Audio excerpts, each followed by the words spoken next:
Ikiwa wenda nyumbani papa. Kai. Hey, mkubwa. Vipi? Niambie namna gani? Salama? Ndo nimemaliza hata kutengeneza huku ndani. Oh. Nikasema ni kama umeenda mbali. Nikasema acha niende sasa tutaongea tu. Sijakuwa mbali. Oh. Nilikuwa hapa nyuma. Nilikuwa naangalia nyumba ya makuku. Kwa hiyo makiumba. Ya naona inahitaji mambo mingi huko. Sana sana mambo na steam. Sio utanitia makiasara kyangu. Naelewa ndio maana unajua mimi na create opportunities na kupata for youth.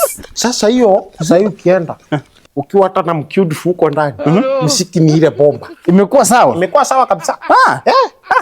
Kama imekuwa sawa hiyo ni sawa. Unajua nikiwa peke yangu unapata nimeboeka kwa nyumba kuweka radio ifanye. Sasa inagonga huko ndani. Okay. Umeenda aje sasa utafanya aje? Si unajua sasa nilikuwa nimekuambia aje. Nimepatilisha hizi 4. Nimekuwa hizi speaker moja ni 600. 600. Ine ni 2400. Yes. Alafu unajua ya repa ngapi? 1500. Wacha kufinya mwenzako bwana. Fanya hivi 2400. Leba fanya 1000. Ongeza kakitu. Take away 34. Sawa weka. Namba yako ni ile yenye nilikuwa tunaongea nayo. Ni ile. Hata siku yangu ya birthday unaekanga huko. Ikiwa wenda nyumbani papa. Ikiwa wenda nyumbani papa yangu. Nasikia imeingia. Tankan Nyagero. Ndio hiyo.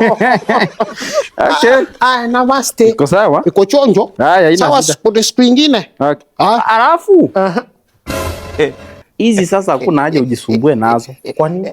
Shukezia huko nyuma kwa dustbin. Huko? Hizi sikujisumbua tu nini kisumbue mambo ya fundi. Hata sisi leo takataka zetu tunachukuliwa. Hata wamenipigia saa hii simu wakasema wewe fundi takataka. Sasa ndo nataka niende nitupe hii makatakata yangu. Lakini unajua leo ni Monday. Pia sisi huku hiyo ndio siku tutapanga takataka. Usisumbue. Acha niende tuta communication. Alafu lakini unajua before uende ulipata shida ilikuwa gani na hizi zenye ulibadilisha? Shit problem ya hizi ilikuwa ni tunaona hii fenye imekunja hivi. Hii waya. Sasa moto ikitoka huku ikiamua kwenda kwa speaker ina confusion hapa, inachanganyikiwa. Inashindwa ifuate line gani? Juu ziko mingi. Sasa juu iko mingi. Sasa ndio kitambo ikuje hapa inarudi. Lakini sasa si fundi ndiye niwekea hivi. Yeye ndiye alikujanisha hivi juu alisema ni mrefu. Sasa problem ni wewe. Uliacha fundi ukamuona akifunga na ukamwacha.